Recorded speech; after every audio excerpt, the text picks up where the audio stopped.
everyone! Welcome back to the Chill English channel, your calm space to learn English through real conversations. I'm Sophia. And I'm Jake. We're really happy you're here with us today.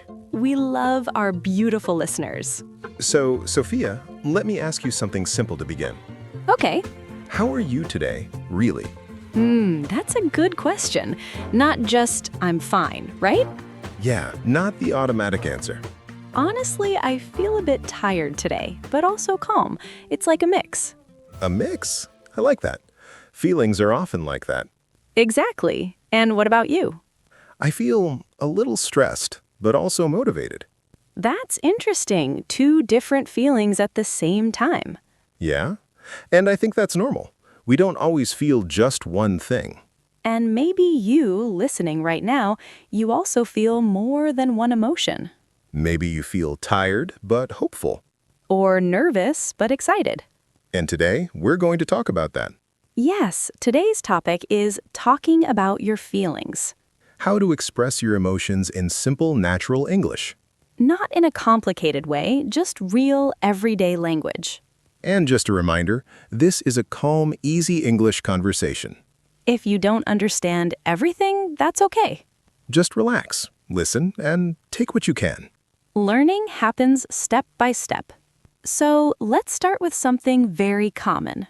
Okay. The question, how are you? The most common question in English. Yes, and also the most automatic one. Because most people answer, I'm fine. Always, I'm fine. Even when they are not fine. Exactly. So today we want to go a little deeper. Not too deep, just a little more real. Yes, let's learn how to give more honest answers. So instead of, I'm fine, what can we say? Let's start simple. Okay. You can say, I feel tired. Or, I feel happy. Or, I feel a bit stressed. That phrase, a bit, is very useful. Yes, a bit means a little. It makes your sentence softer. For example, instead of saying, I'm stressed, you can say, I'm a bit stressed. it sounds more natural and more comfortable. Another useful phrase is I feel. Yes, very important. You can use it with many emotions. Like, I feel good. I feel tired. I feel nervous. Let's try a small example. Okay. Sophia, how are you today? I feel a bit tired, but okay. That sounds natural. Yes, simple and real. Let's give another example. Okay. How are you today? I feel a little stressed. I have a lot to do. That's very clear. So you see, you don't need long sentences. Just simple words and honest feelings. Let's talk about some common feelings. Good idea. First, happy. Happy is when you feel good and positive. For example, I feel happy today. Next, tired. Tired means you don't have much energy. I feel really tired today. Next, stressed. Stressed means you feel pressure. Maybe from work or school or life. Another one, nervous. Nervous is when you feel worried or unsure. For example, before an interview. And also, excited. Excited is a positive feeling. Like when something good is coming. So you can say, I feel excited about tomorrow. I think it's important to say, You don't need perfect grammar to express feelings. yes, communication is more important. And sometimes it's okay to keep it simple. Simple is powerful. Let's talk about another useful phrase. Okay. I've been feeling. That's a very natural expression. For example, I've been feeling tired lately. Lately means recently. Or, I've been feeling a bit stressed this week. That shows the feeling is not just today, but over time. Exactly. It adds more meaning. Let's try it. Okay. How have you been feeling lately? I've been feeling a bit tired. I haven't been sleeping well. That sounds very natural. And you can also say, I feel better now. yes, that's a nice one. It shows change. From a negative feeling to a better one. For example, I was stressed this morning, but I feel better now. that's very useful in real conversations. Let's talk about something important. Okay. Sometimes people feel, but they don't know how to say it. Yes, they feel something, but no words come, And that can be frustrating. especially in another language. So here's a simple tip. I'm listening. Start with basic words. Like happy, sad, tired, stressed. Then add small details. Like a bit, a little, today, lately. For example, I feel a bit tired today. That's already enough. Yes, clear and natural. You don't need big vocabulary. You just need useful vocabulary. And the more you practice, The easier it becomes. and once you start talking about your feelings, You also start understanding yourself more. yes, you notice your emotions. And that's very powerful. Because when you understand your feelings, You can express them better. and when you express them better, Your conversations become more real, more human. more connected. And that's where language becomes something more than just words. More connected. And that's where language becomes something more than just words. Yeah, it becomes a way to share your inner world. Exactly. And that's why talking about feelings is so important. So let's go a little deeper now. Okay, Sometimes simple words, like happy or sad, are not enough. right, because feelings can be more specific. For example, instead of just saying sad, You can say, I feel a bit down. yes, down is a very natural word. It means a little sad, low energy. Another example, instead of stressed, You can say, I feel overwhelmed. overwhelmed means you feel like there's too much. Too many tasks, too many thoughts. Let's try a small dialogue. Okay, How are you today? I feel a bit overwhelmed. I have too much work. That sounds very natural. Another useful word is frustrated. Yes, frustrated means you feel a bit angry because something is not working. For example, when you try something again and again, But it doesn't work. you can say, I feel frustrated.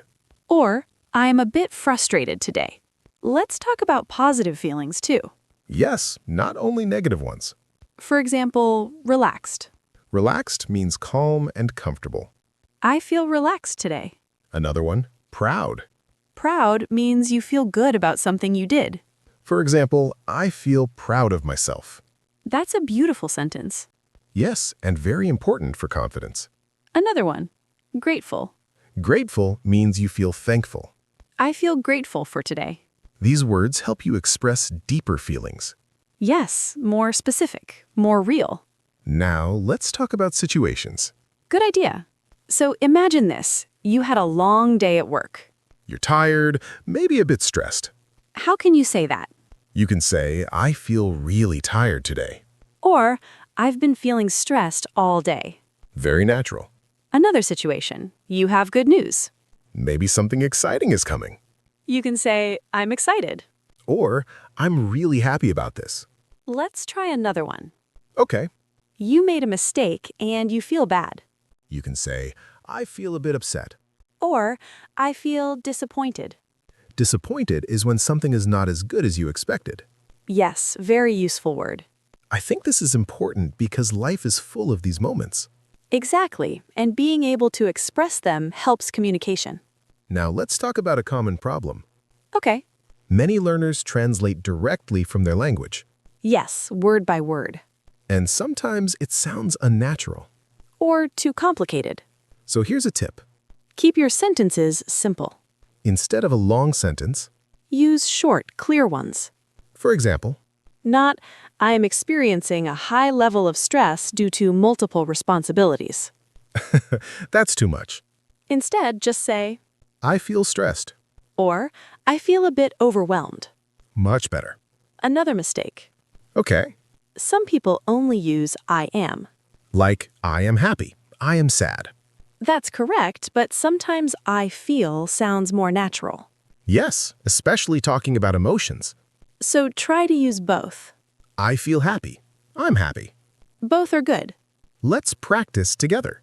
Okay, I'll ask a question, you answer. let's do it. How are you feeling today? I feel calm and a little tired. How have you been feeling lately? I've been feeling a bit stressed, but it's getting better. That's great. Now your turn.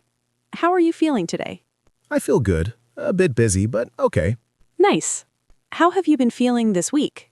I've been feeling more relaxed. I had some free time. That sounds nice. So you see, this is how real conversations work. Simple questions, simple answers. And when you practice like this, You become more confident, not only in English, but in expressing yourself. Your confidence grows, not only in English, but in expressing yourself. yes, and that's something very powerful. Because when you can express your feelings, You feel understood. and also you understand yourself better. So let's talk about something important now. Okay. What do you do when your feelings are difficult? Like when you feel sad or stressed or confused? Exactly. I think the first step is simple. What is it? Don't ignore your feelings. Yes, don't push them away. Many people try to ignore their emotions, Or they say, it's nothing. but the feeling is still there. So instead, you can name the feeling. Name it? Yes, say it in words. Like, I feel sad. Or I feel stressed. That already helps. Yes, because when you name a feeling, it becomes clearer. And when it's clearer, It feels less confusing. let's try a small example. Okay. You had a bad day. You feel something, but you don't know what. Instead of saying nothing, You can say, I feel a bit down today. that's simple but honest. And honesty is important. Another step is to accept the feeling. Yes, not fight it. Sometimes we think, I shouldn't feel this way. But feelings are natural. Everyone feels sad sometimes. Everyone feels stressed sometimes. So instead of saying, this is wrong, You can say, this is how I feel right now. that sounds calmer. Yes, more gentle. And when you are gentle with yourself, Your mind becomes calmer too. let's also talk about sharing feelings with others. Good idea. Sometimes it's hard to talk about emotions. Yes, especially in another language. But you can keep it simple. Always simple. For example, you can say, I'm not feeling great today. or I feel a bit stressed. Or I feel tired. You don't need long explanations. Just a few words are enough. And when you share your feelings, People understand you better. and they can support you. Yes, support is important. Let's talk about another situation. Okay, Imagine your friend feels sad. what can you say? You can say, I'm here for you. That's very kind. Or do you want to talk? Simple, but caring. Or even, I understand how you feel. That creates connection. And if someone shares good feelings? You can celebrate with them. For example, that's great. Or, I'm happy for you. These small sentences are very powerful. Yes, because they show emotion. Now, let's talk about something practical. Okay, How can you practice talking about feelings? good question. First, talk to yourself. Yes, that's a good start. Ask yourself, how do I feel today? And answer in simple English. For example, I feel calm. Or, I feel a bit tired. Second, write your feelings. Like a journal. Yes, just 1 or 2 sentences. Keep it simple. Third, practice with a friend. Ask each other simple questions. How are you today? How have you been feeling lately? And answer honestly. That's how you improve. Step by step. Always step by step. Now let's slow down a little. Yes, let's review some key words. First word, emotion. Emotion means a feeling. For example, happiness is an emotion. Next, feeling. Feeling is how you feel inside. For example, I have a good feeling today. Next, stressed. Stressed means you feel pressure. Next, overwhelmed. Overwhelmed means too much at the same time. Next, relaxed. Relaxed means calm and comfortable. Next, frustrated. Frustrated means something is not working and it bothers you. Next, grateful. Grateful means thankful. Next, proud. Proud means you feel good about something you did. You can repeat these words. And use them in your own sentences. That's how you remember them. And that's how you improve your English. Before we finish, let's sit with one simple idea. Just one. It's okay to feel. All feelings are valid, And it's okay to express them. even with simple English. You don't need perfect words. You just need honest words. So today, try something small. Ask yourself, how do I feel? And answer, even with one sentence. That's enough. And if you want, share it in the comments. We'd love to read it. And if this episode helped you, Don't forget to like the video subscribe to the channel. and share it with someone learning English. We're really happy you stayed with us until the end. It means a lot. This is Sophia, And this is Jake. and you've been listening to the Chill English channel. Take care of yourself, Be kind to yourself. and we'll see you in the next episode.